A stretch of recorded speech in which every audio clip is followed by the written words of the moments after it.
Zobaczmy Storma, moi drodzy. Perspektywa gracza Soulsów. Nie recenzenta, nie redaktora. Po prostu gracza, youtubera, który dostarcza nam newsy nie od dzisiaj. Let's go. Alright, what's going on, guys? Over the last few weeks, I've been playing the new Soulslike game, Wuchang Fallen Feathers. I just rolled the credits on my first playthrough at about 50 hours, playing very thoroughly, trying to do all the side content, all the secret content, and I'm gonna be honest with you guys, this is not going to be a very objective review, because I think I enjoyed this game a lot more than I should have. This is a good Souls-like game that's rough around the edges, but man, I cannot put it down. And I'll explain the good and the bad, and hopefully you can see what I mean. I'll be keeping the video mostly spoiler free. In a game like this, it's important to show the full capabilities of what combat looks like. Stary, ale zarąbiste miejsce. Patrz. Jezu, jak tu będziesz się bił, trochę taki shinem zajeżdża z tymi białymi kwiatkami. O matko boska. I kurde, ja widzę coś takiego i myślę sobie, jak można powiedzieć, że to nie ma jakiegoś zamysłu artystycznego czy duszy? Przecież zajebiście. Spoiler free. In a game like this, it's important to show the full capabilities of what combat looks like when you actually master the systems, because that's one of the main selling points of the game. But let me start by painting you the picture of what this game is.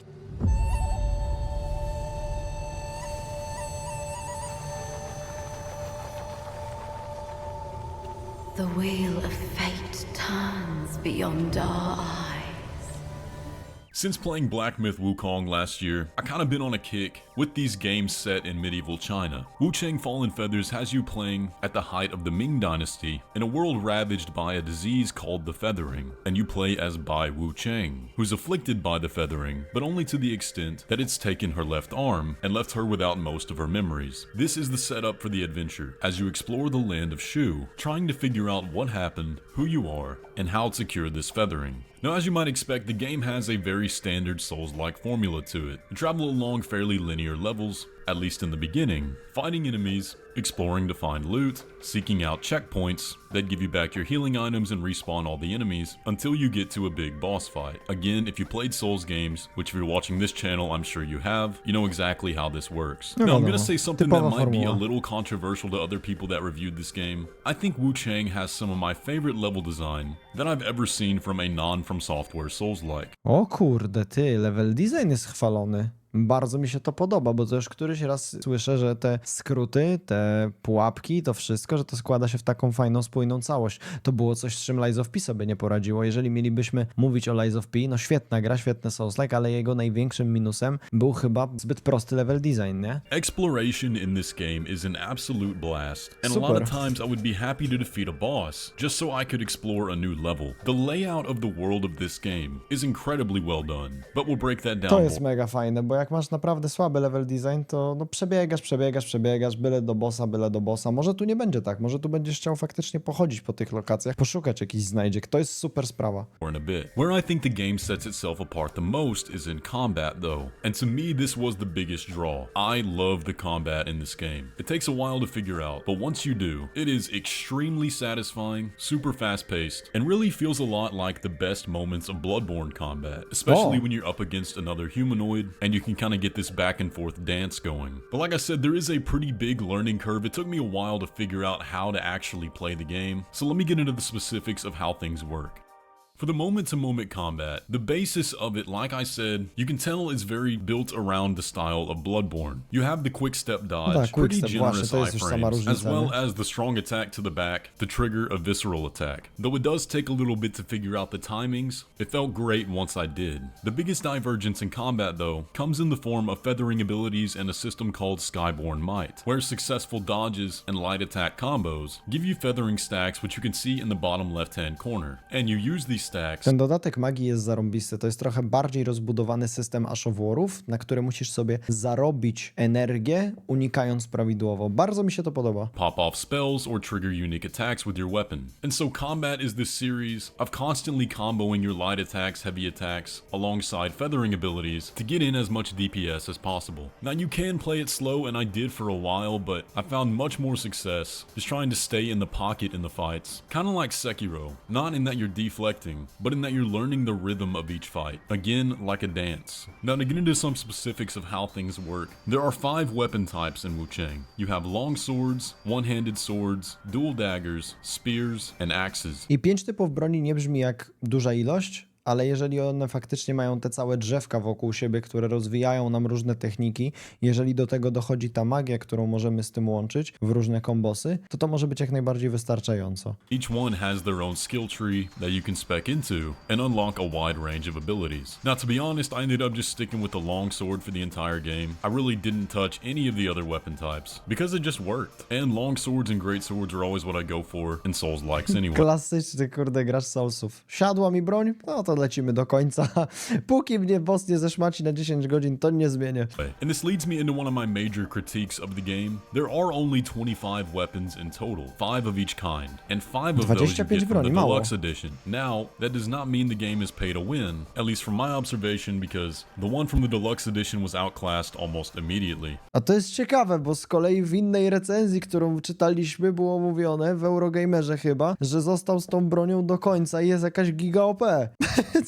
O co tu chodzi? Co się dzieje? Kurde, czy możemy bazować na faktach wszyscy i wtedy się dowiemy po prostu jak jest? And another critique of that, the second longsword I got Okay, in the dobra, game dobra. ended up being the best for the entire game. It Nieważne. wasn't even close, mainly because it had the ability to stretch out like a whip, and the sheer range of this thing just made it into its own playstyle. Now that ended up not really bothering me, because like I said, the main draw of the combat comes from the abilities you spec into. Nie, no dobra, to ja tutaj za Zajo Storma powiem, to jest chujowe. Jeżeli dajesz broń, która jest naprawdę mocna w deluxe edycji, to jest to pay to win w grze singleplayerowej i nie ma co tutaj gadać. Powinna ta broń być dostępna do zdobycia w jakiejś formie w grze normalnej, po prostu, nie wiem, jeżeli już chcesz robić coś takiego, daj ją niecierpliwym szybciej. No ale najlepiej by było, gdyby po prostu tego nie było. But yeah, that is a pretty big critique I have. There's also a system in the game called Madness, where after you die a set number of Klątwa. times, you will go into a maddened state, where you deal more damage but also take more damage. And this is indicated by the icon in the bottom left glowing red, and your character having red eyes. But also if you're in this state, randomly throughout the level you will be hunted by a demon, and at the beginning of the game they're really hard to deal with, especially if you get caught off guard fighting other enemies. But you can get rid of the madness by killing the demon or visiting one of the special shrines in the game. But yeah, overall combat was my favorite part of the game by far. I really enjoy fast-paced Souls-likes. This one takes a little while to figure out, but once you do, man, it's an absolute blast. But now let's talk about the game's world and story. And this is another part of the game that I personally really enjoyed. Now, a lot of Souls-likes will claim to have Dark Souls 1 level design, and most of the time they don't. Wuchang, though, gets pretty close. There actually are a lot of moments in this game where Kolejna osoba, która porównuje eksplorację w Wuchangu do Dark Souls 1. To jest coś bardzo, bardzo pozytywnie hypującego. you'll have been exploring for several hours and find a random gate that opens up back to one of the game's main hubs, or decide to go into a cave you find and uncover an entire new level with multiple boss fights. And I did this and ended up accidentally skipping the entire third chapter of the game and playing through chapter 4 at a much lower level than intended. O, no i to jest zajebiste, że gra nie każe ci jakoś tak mega liniowo przejść, mimo że teoretycznie ma taką strukturę, to jednak ta półotwartość świata powoduje, że możesz skipnąć wiele bossów, znaleźć się w zupełnie innym miejscu. Tak metroidwaniowo, trochę mi to moje przygody z Blasphemousa przypomina, gdzie nagle znalazłem się na 5. bossie, a wcześniej biłem drugiego i gdzie 3. i 4, nie?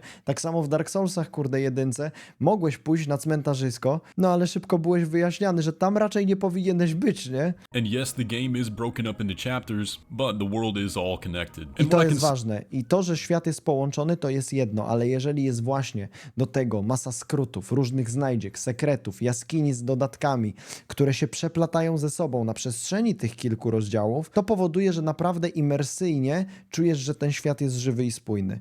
Bo to, że ogólnie mamy liniowy świat i sobie latamy do przodu, to nic tak naprawdę nie znaczy. To mogłoby być równie dobrze podział na arcade'owe levele. Ale jeżeli ty będziesz wracał, jeżeli to będzie geograficznie jakoś splecione różnymi przejściami i bramami, no to faktycznie będziesz miał te momenty, wow, kurde, tu byłem, tu wróciłem, teraz mogę sobie to ognisko wykorzystać sprzed 3 godzin do tego miejsca. I to jest super. say is that world is definitely worth exploring every single nook and cranny because there are secrets around every corner. Some secrets that lead to some of the best boss fights in the game. And yes, they are missable. And in typical Souls-like fashion, oftentimes you'll find important NPCs way off the beaten path with quests that are very important at unlocking new abilities or side content. Now the game does tell you when at a certain checkpoint there's an NPC with a new prompt to talk to, and while that does help, they're still very easy to fail their quest. And I'm pretty sure I locked myself out of the secret ending of the game because I czyli opened questy, the które door da się before spieprzyć. talking to an NPC. Klasyk. And that was me even being extremely thorough. Now here's where I need to interject another pretty heavy criticism on this game. Overworld graphics. For some reason, this game will have some of the best and clearest graphics I've seen in a game, and 5 minutes later have some of the worst. There were a lot of times I just stood and stared at the environment because it was so beautiful, and then there were other sections where I literally couldn't even tell what was going on because it was so muddy. Może jakieś update'y, kurczę, wjadą, czy i graficznie nierówno jest, kurczę. Ale to kwestia technikaliów już bardziej niż samego pomysłu artystycznego. I think it was due to the depth of field setting on PS5. It kept turning itself off Ta, and on optymalizacja randomly. do In areas with a poprawienia. lot of overcast shadows, the shadows would be rendered in very poor resolution and make everything they touched bad resolution as well. Most of the time the game looked fine, but there are just a handful of areas in this game where you'll get a lot of ghosts. Warto też właśnie powiedzieć, dokładnie tak jak mówisz, Charles, że no to jest wrażenie z gry ogranej przed premierą. Zawsze istnieje coś takiego jak Day One Patch, więc możliwe, że będziemy grali w grę znacznie lepiej technicznie zoptymalizowaną jutro w porównaniu do tego, co ogrywał Ziostorm. Particle effects that are in like 240p and just overall muddiness. And unfortunately, a lot of that happens right at the beginning. I'm sure you can correct a lot of that on PC, but on PlayStation, there wasn't much I could do. Now, as for the game's story, it's pretty good. I was engaged, I wanted to know what was happening, and it does reward you for paying attention. Now, I definitely wasn't on the edge of my seat to figure out what was going on, but there were a lot of moments where, because I took the time to remember a character's name, or who they cared about, or what objective they were after, I was able to find secret treasure, or even trigger a secret boss fight. So it is very much worth paying attention and engaging with the NPCs. So while it's not the Okej, czyli NPC potrafią nawet za sobą gdzieś tam trzymać bossy dodatkowe. Fajnie, że ten świat ma rozsypane takie sekreciki, do których człowiek będzie chciał wrócić, o których gracze będą sobie opowiadać, że ej, biłeś tego? Nie biłem go, był taki boss w ogóle? No stary, jak pogadasz z tym NPC-em, pójdziesz tam, zrobisz to, no to kurde znajdziesz i jest fenomenalny, zrób to, nie? To są fajne elementy moim zdaniem tego gatunku, które From Software używa, ale też inni właśnie też jak Wuchang powinni. best story I've ever played, there are moments you're gonna care about, and paying attention will pay off.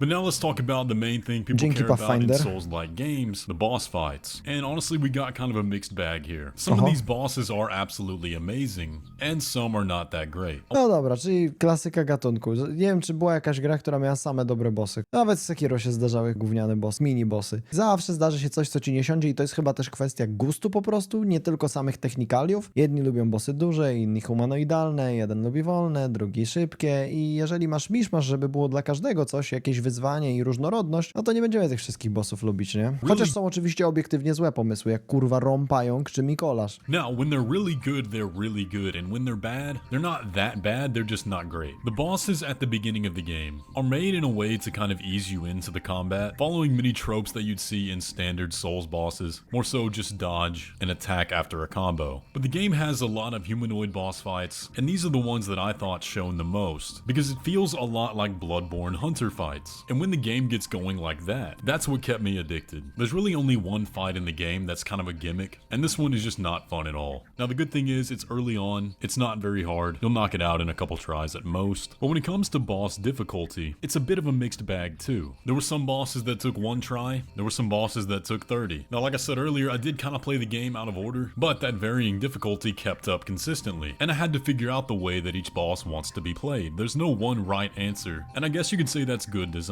actually. The way I fought humanoid bosses was very different than the way I fought big monsters, and I enjoyed the change of pace between the two. Bardzo dobrze, że jedna strategia nie działa na każdego przeciwnika. To by sprawiło, że bardzo szybko kombat stałby się nudny, jednopłaszczyznowy. But overall, I think the bosses in this game are generally pretty good. I can't show any of my favorites because they're all in-game bosses, but overall, there's a pretty solid roster.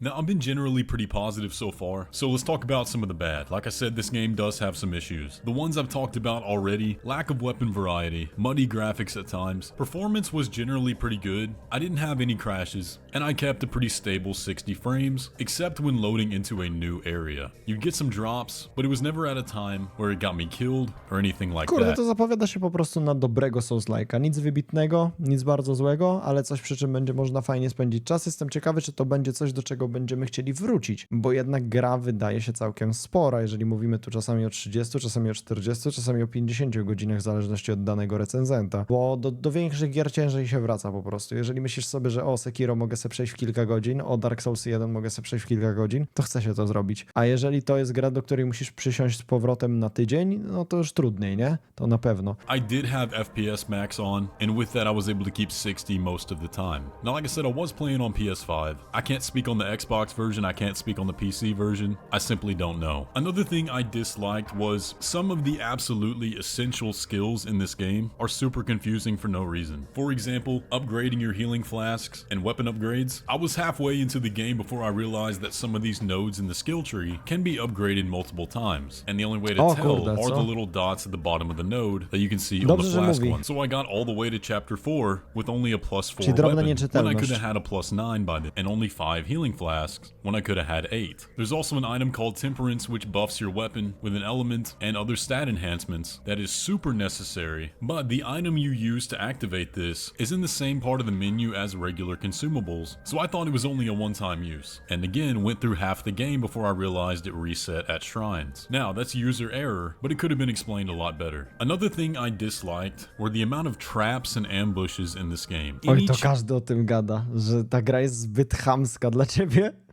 i zasadzek jest za dużo. Oj, może być śmiesznie kontentową pod tym kątem akurat. Chance the game gets to place an enemy around a corner and push you off a ledge, or an enemy that throws fire bombs next to some explosive barrels, the game will do it. Now, it's alleviated by the fact that the enemy density in this game is actually really well done. You're never going to get trapped in a tiny room with a million enemies, but man, the ambushes got old quick. To było coś, co Kazan zrobił źle. Tam był zdecydowanie problem z mob density, tam było ich bardzo dużo w bardzo małych przestrzeniach i to zaczynało przypominać jakiegoś slashera, gdzie przeciwnicy mają horrendalne ilości zdrowia, a jeżeli w Wuchangu faktycznie jeden przeciwnik za jednym zamachem, powolutku przesuwamy się do przodu i czasem musimy się rozejrzeć, żeby pułapką nie dostać, to jest dobre tempo przechodzenia lokacji. Ja to lubię. I realize you have to check every single corner in this game, and if there's a bridge, expect there to be an enemy to push you off. Another part of the difficulty that felt a little cheap was the roll catching in boss fights. Now in this game, when you get knocked down, the roll to get back up is pretty slow. However, I kid you not, every single boss in this game has a combo that is perfectly timed and designed to catch you as soon as you get back up from being knocked down. I'm being dead serious when I say I think 30 to 40% of all my deaths to bosses in this game came from roll catches. And I feel like if they could patch in and make this roll to get back up just a little bit faster, it would feel less unfair. So you kind of have to learn what to either delay that roll to get back up or which direction to roll in to not get caught. Another thing I think is a negative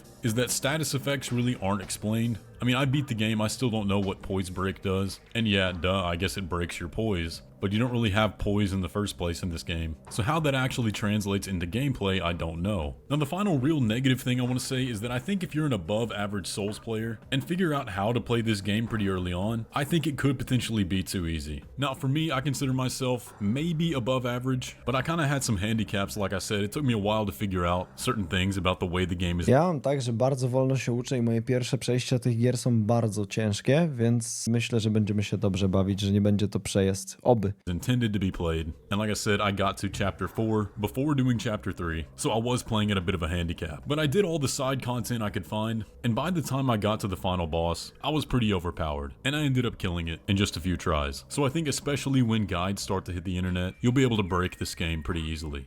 Now before I give you my score, let me talk about some things that I really like. Again, the combat in this game is fantastic, but alongside that, the exploration in this game is some of the best I've ever played in a Soulslike. There are lots of... Zajarałem się tym tematem eksploracji. Jasne, cały marketing w Wuchangu i wszystkie jakieś właśnie recenzje wspominały o tym, jaki kombat jest niesamowity, ale o eksploracji dowiaduję się teraz i w ogóle Ziostorm porównujący to do DS1, no też mnie napawa dużą dozą optymizmu. Niesamowicie może się, kurczę, zwiedzać te lokacje. To jest półotwarty świat, to jest trochę Dark Souls 1, no pod tym kątem, że masz niby liniówkę, ale jednak z masą różnych możliwości. Like shrines that give you rewards for gesturing, hidden doors that unlock secrets of their own, giving you consequential choices, invisible walkways leading to treasure, and overall just super creative level design. I never got Też bored of spoko. exploring things in this game, because it was always fun and it was always worth it. I also really loved the way the game incorporated the sound in the PS5 controller. Every time you perform a successful dodge or gain a stack of Skyborn Might, you get this really satisfying shing coming through the controller. Some people might find it annoying, I enjoyed it, but also the sounds like unlocking doors or ambient voices in the dark come through the controller as well, and I thought that was really cool. Now most of the time in games like this, I'll play in the game's traditional language. For example, I played Wuchang in Chinese, but I opted to play the English version of this, and the voice acting actually was good. I can't complain about it. Wuchang also has a transmog system, so you can fully customize the look of any armor at any time, while still retaining the stats of whatever you have equipped. No to jest ważne, bo tutaj dużo tych ciuszków, fatałaszków, cholera jasna było, dużo ludzi jest tym zachęconych, wiadomo, ładna baba, a gdyby się okazało, że najmocniejsze armory są najbrzydsze i nie możesz tego w żaden sposób zmienić, to byłoby całkiem zabawne. But yeah, I ain't gonna get too deep into that. I think it's pretty obvious. And the final thing that really stood out to me was the lore around the feathering. I think they did a great job. It's hard to get into it without talking about spoilers. As you get further deep into the game and you pay attention to the story, there's a really cool side section that you'll likely miss unless you're understanding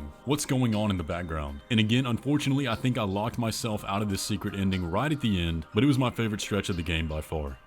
So to really put a closer on it and give this game a score 1 through 10, I'm gonna go a 7.5. Bezpieczna nota. Objectively, I could definitely see the game rating around a 7, but for me personally, I would want to put it higher. That's why I'm adding a little 0.5. I really had a blast playing through this game, but I know it does have a lot of issues, which is why I'm gonna give it a bit of a lower score. Personally, I can look past a lot of that when I'm simply just having fun, and that was the case with this game, but I know everybody has different tastes. I know the game's coming to Game Pass, and it is $50. If you're someone that enjoys non-From Software Souls-like games, I definitely think it's worth playing. If you're looking for really good combat and really good level design, Wuchang Fallen Feathers ticks those boxes. But anyway, that's my review of the game. I'm not going to claim to be objective, so check out some others if you're on the fence. With all that though, if you enjoyed today's video, be sure to let me know by leaving a like on it and subscribe if you're new around here. But with all that, I will catch you in the next one. No i spoko, kurczę. To taki dość rzeczowy materiał, co mu się podobało, co mu się nie podobało, konkretami rzucał. A moim zdaniem chyba najlepsza recenzja, którą dzisiaj widzieliśmy, bo faktycznie wiemy, jakie mechaniki były dobre, jakie złe, co go zirytowało, nawet mówił o takich drobiazgach jak to, że trochę nieczytelne dla niego było w tym drzewku umiejętności, że można coś wylewelować kilka razy. Fabuła mu się spodobała, co jest ciekawe, bo na przykład gry online mówiło, że te postacie są tak płytkie, tak słabe, że tego się nawet nie zapamięta po tygodniu od odejścia, że to nie ma żadnego sensu. Kolejna rzecz, sekreciki, budowa świata, to będzie zachęcające. Kombat oczywiście główny punkt, tak naprawdę główny kąsek i on jest zrobiony dobrze. No i super, no kombat jest tak naprawdę trzonem Soulslike'ów, więc jeżeli to będzie zrobione dobrze, to masz, myślę, połowę sukcesu. Druga połowa leży właśnie w eksploracji, w wizualiach, w fabule, w optymalizacji, w muzyce. Zobaczymy jak z tą muzyką. Tutaj nic niestety o niej nie mówił,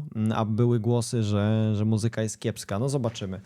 Zobaczymy. Ja będę testował. No i cena też robi bardzo pozytywne wrażenie, biorąc pod uwagę, że jak nie jesteś pewny, to grasz w Game Passie. Dużo ludzi już ma Game Passa, albo może go kupić tam za 4 dychy, a jak jesteś pewny, no to tanio można gierkę dostać. A jeszcze taniej można ją dostać na Instant Gaming z moim linkiem, także zapraszam.